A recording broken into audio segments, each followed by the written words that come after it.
तो कल्ला साहब, आपने सचिन पायलट की यात्रा को लेके अपना इनपुट दिया। मैं ये जानना चाह रहा हूँ कि राहुल गांधी की यात्रा जो निकली थी दिसंबर पिछले साल में, तो वो भी आपने देखी थी राजस्थान जी से।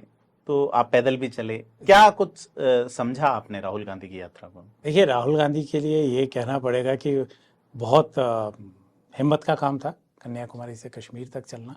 बहुत मेहनत की उन्होंने, चले। पर जिस तरह से जब वो राजस्थान में चले तो मैंने सिर्फ सवाई माधोपुर में एक ही दिन वो यात्रा देखी। पर लोकल्स का ये रिस्पांस था कि भगवान करे ऐसे नेता रोज आए, यात्राएं रोज करें। क्योंकि मैं करीब 8:30-9 बजे करीब वहाँ पहुँचा। तो जब आप सवाई माधोपुर में एंटर होते हो, बड़ा बोर्ड लगा, सवाई माधोपुर में आपका स्वागत है, नगर पालिका करती। उसके ठीक राइट साइड में गाने बजाने के कार्यक्रम चल रहे थे। जी। 3-4 अलग अलग पंडाल थे, किसी में गाने चल रहे थे, डांस हो रहा था, लोगों को एंगेज, एंटरटेन। हर जगह फ़ोन कॉल्स की एक बिजीनेस दिख रही थी कि भाई कल वो भीड़ और जमावड़ा दिखना चाहिए। तो ठीक है, मैंने कोशिश करी रूम्स भी बुक कराने की, कहीं नहीं मिले। तो मेरे मित्र, आपके सहयोगी विवेक, उनसे मैंने जब बात करी तो उन्होंने कहा, दादा इतनी जगह फला फला दूर पे अगर आप आओ या मैं गाड़ी की व्यवस्था कराता हूँ तो एक ही कमरा है, अगर आपको चल जाए। तो मैंने कहा जैसा भी है, आई एम कमिंग। तो अगले दिन सुबह मैं भी 5 बजे निकला, मैं वहाँ पहुँचा। पर जब आप रात को सवाई माधोपुर से निकलते तो आपको दिख रहा है कि सड़कें बिल्कुल नहीं बिछाई जा रही है। जी। सड़कें पिक्चर परफेक्ट है, व्यवस्था पूरी अच्छी है, ये है।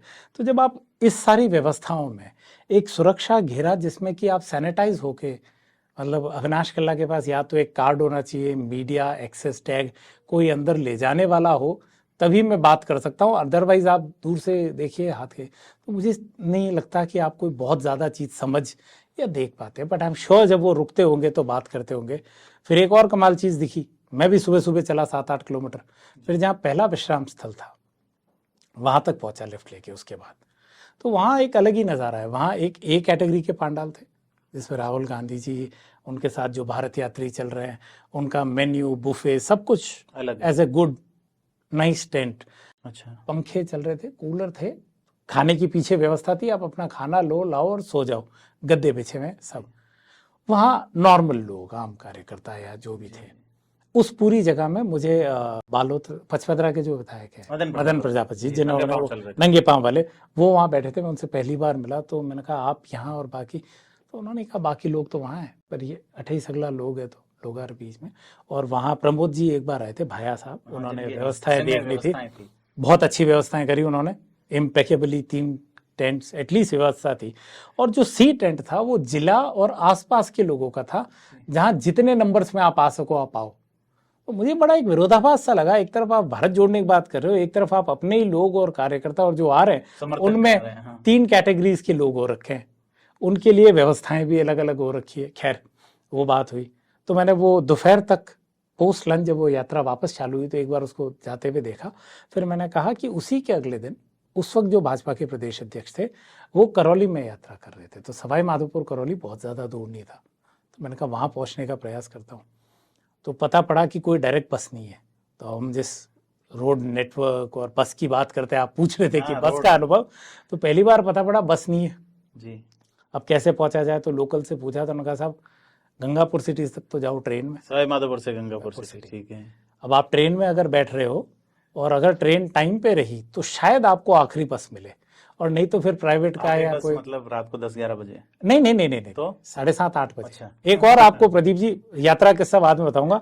अगर आप राजस्थान रोडवेज से कहीं ट्रैवल कर रहे हैं तो 5:30 बजे तक सरकारी कार्यालय टाइप बस अड्डे पर पहुंच जाइए, क्योंकि 6 बजे के बाद कोई कार्यालय, किसी जिला मुख्यालय से आगे जाने के लिए बस मिल जाए, ऊपर वाले की दुआ है। और अगर आपको इंटर जिला कनेक्टिविटी ढूंढनी है तो वो और भी मुश्किल है। ये रूरल राजस्थान का एक और संकट है। तो हम आप जैसे जो लोग ऊबर में बैठ के थे ना, तो एक बार कहीं नगर के आजू बाजू फंस गया था मैं, तो मेन हाईवे पे आ गया, बस आने वाली थी और खूब बारिश पड़ी। मुझे करीब करीब 2-2.25 घंटे रुक के वेट करना पड़ा कि कहीं से कोई सवारी मिल जाए कि मैं नगर के पास भरतपुर वाले एरिया से ही जयपुर तक आ जाऊं। तो जयपुर से जब आप सीमा से बाहर निकलते हैं, और ये एक रोज वाले दो तरह का राजस्थान है, जयपुर वाला और एक बिना जयपुर वाला। बिना जयपुर वाला भाई साहब, उसमें जो हमारी ये ओला उबर वाली पिंक हो रखा है, गुलाबी गुलाबी, एक जो हमें ओला उबर वाली आदत है ना, नहीं होती। बसों की हालत ऐसी है, कई जगहों में बच्चियों को देखा मैंने झालावाड़ के आगे वाले एरिया में कि कॉलेज 4 बजे तक चलता है, पर बच्चियां 2:30 बजे आके स्टैंड पे खड़ी हो जाती है, क्योंकि 3 बजे के बाद कोई सरकारी बस नहीं उस रूट पे। बिल्कुल बिल्कुल। उस जगह में 72 बसें हैं डिपो में झालावाड़ में, 36 से ज्यादा बसें सरकारी कॉन्ट्रैक्ट पे दे रखी है। तो ये खस्ता हाल है। खैर वापस हम यात्रा पे सतीश आते हैं। पूनिया जी का हाँ, जो वापस आपने यात्रा की पे आते थी, हैं। देखिए किसे उधर इधर चले जाते हैं। तो उनका एक कार्यक्रम था कि कैला देवी से निकल के मदन मोहन जी के मंदिर तक जी, हाँ, करीब इन्होंने यात्रा की थी। 23-24 किलोमीटर का जी, था। जी, बिल्कुल। तो मैंने कहा भाई एक इतनी शानदार यात्रा, जी। राष्ट्रीय नेता थे, उनका ये देखा जाए प्रदेश अध्यक्ष ऐसी यात्रा करते तो हाँ। वहां सीन बिल्कुल अलग था।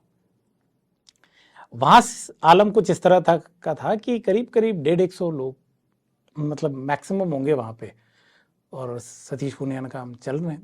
बड़ा अचंभे की बात है, कोई फैन फेयर कुछ भी नहीं, तो चले। पर जैसे जैसे चलते रहे तो गांव में से लोग जुड़ने लगे। और जब मदन मोहन जी पे एंड किया तो करीब करीब 1000 के ऊपर लोग थे। तो मैंने उनसे यात्रा खत्म होने के बाद पूछा, मैंने कहा आप ऐसे चले क्यों, और इसमें मुझे तो कुछ बहुत अचंभित करने वाला नजर नहीं आया। तो सतीश जी ने कहा क्या है महाशय, आप जयपुर के लोग हैं, आज मैं इस गली और रास्ते से मैं अगर निकला, कल मेरा कार्यकर्ता निकल सकता है वो झंडा उठा के पार्टी का उस क्षेत्र में जहां मेरी सीट नहीं आती, वहां मैं मेहनत तो करूं, मैं प्रयास ही नहीं करूं तो मैं कैसे कहूंगा कुछ आया। तो देखिए ये एक अलग स्ट्रैटेजी है। ऊपर कितने ही झगड़े चलते रहे, वो कार्यकर्ता और मैनेजमेंट का उनका चलता रहता है। तो वहां तक पहुंचे। तो खैर वो चलने के यात्री वाले मोड में थे। मैं एक दिन पहले चल चुका था, तो मैं एक गांव में थोड़ा सा रुक गया। उसका गांव का नाम भी बड़ा अलग सा था, रिकॉल नहीं कर पा रहा, लिखा हुआ है मैंने। तो वहां मैंने एक सरकारी स्कूल देखा जी, 2 कमरों कैसी, एक सर्दी का टाइम था तो एक टीचर बाहर बैठी है और लॉबी में बच्चे। अब आप अगर गांव में जाएंगे तो अक्सर स्कूल ऐसे ही दिखेंगे, वो वहीं होते हैं। और हमारे राजस्थान के टीचर्स की एक खासियत है साहब, वो एक टीचर 6 से 7 क्लास को एक साथ पढ़ाते हैं। तो फर्स्ट वाला भी वहीं पढ़ रहा है और 6th वाला भी वहीं पढ़ रहा है जी। तो सेग्रीगेट करके। तो मैं उस स्कूल में गया, तो जैसे अंग्रेजी में वर्ड यूज करते हैं डिप्लीटेड जी। उस स्कूल में उस टीचर की बेंच, टेबल और कमरे के अलावा कोई सुविधा नहीं थी। एक कमरा जरूर था, पर खिड़कियां बिल्कुल हवा महल हो रखी थी जी। तो मैंने कहा मैडम हम बच्चों को अंदर क्यों नहीं बिठाया? तो उन्होंने कहा सर इधर बंदरों का बहुत आतंक है, बंदर अगर क्लास में घुस जाता है तो भगदड़ इतनी होती है कि बंदर से लगे ना लगे बच्चे आपस में टकराते हैं। छोड़, यहाँ हम बाहर है, अगर बंदर आए तो सब कूद के एक तरफ बाहर अलग हो जाएंगे। वो है वहाँ पे बाहर वॉशरूम्स जो थे वो बिल्कुल यूज करने लायक कंडीशन में नहीं थे, जबकि वहाँ बच्चियां भी पढ़ती थी, लेडी टीचर पढ़ाती हैं, मिड डे का एक खाना आता है। तो जब मैं अंदर घूमा तो जो प्रिंसिपल या टीचर का वो जो कमरा था उसमें एक स्टैक पड़ा था जिसमें मुख्यमंत्री जी के फोटो लगा हुआ। उनकी बहुत अच्छी स्कीम है कि बच्चों को यूनिफॉर्म पहुंचे, उसके वो बंडल्स पड़े थे जो उन्हें डिस्ट्रीब्यूट करने थे। तो मैंने कहा मैडम ये सर ये पहुंच गए टाइम पे और मुझे ये पहुंच गए और मूल सामग्री नहीं पहुंची, मूल सामग्री या मूलभूत सुविधाएं नहीं पहुंच पाती, पर जहां आपका प्रचार प्रसार और शक्ल पहुंचानी है वो पहुंच पा रही है। और मैंने उनसे पूछा तो उन्होंने कहा ये आज से नहीं, ये स्कूल की हालत सालों साल से है। तो जो अभी गवर्नमेंट में है या जो पहले थे, आप ये देख लीजिए ना कि यहाँ से बाहर निकले तो कुछ भी नहीं है। तो मेरी तो ये मानना है, कई लोग इससे नाराज भी होंगे, पर आप जयपुर से बाहर निकलिए, पूरा राजस्थान मुझे लगता है हिंदुस्तान का बहुत बड़ा गांव है। हम आज भी मूलभूत तरीके से फैसिलिटीज के तौर पे बेसिक फैसिलिटीज की, आप जोधपुर, कोटा और ये कुछ पॉकेट्स हटा दीजिए, बट बाकी हमारे पास फैसिलिटीज नहीं है।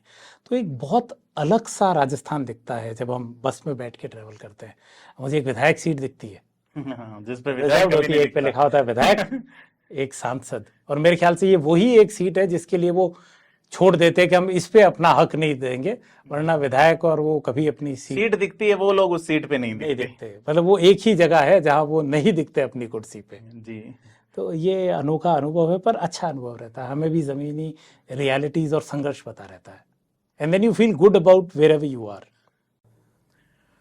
तो बहुत सारे मुद्दों पर चर्चा हुई और खास करके राजस्थान को नए तरीके से हमने जाना कल्ला जी के साथ में। अविनाश कल्ला जी, मैं एक बार फिर बता दूं आपको, राजस्थान रोडवेज के माध्यम से राजस्थान रोडवेज की सवारी करते हुए आप अलग अलग जिलों में, अलग अलग इलाकों में जाते हैं, जनता से रूबरू होते हैं, मुद्दों, हक और हकूक की बात करते हैं। आप कहते हैं मैं उनसे सीखता हूं, जबकि कैसी विचारधाराएं क्या चल रही है, बहुत कुछ जानने का मौका हमें कल्ला जी के माध्यम से मिला। सर, हमारे साथ जुड़ने के लिए बहुत बहुत धन्यवाद। Thank you. और आप सभी से अपील है कि थिंक 360 से जुड़ने के लिए सब्सक्राइब करें हमें।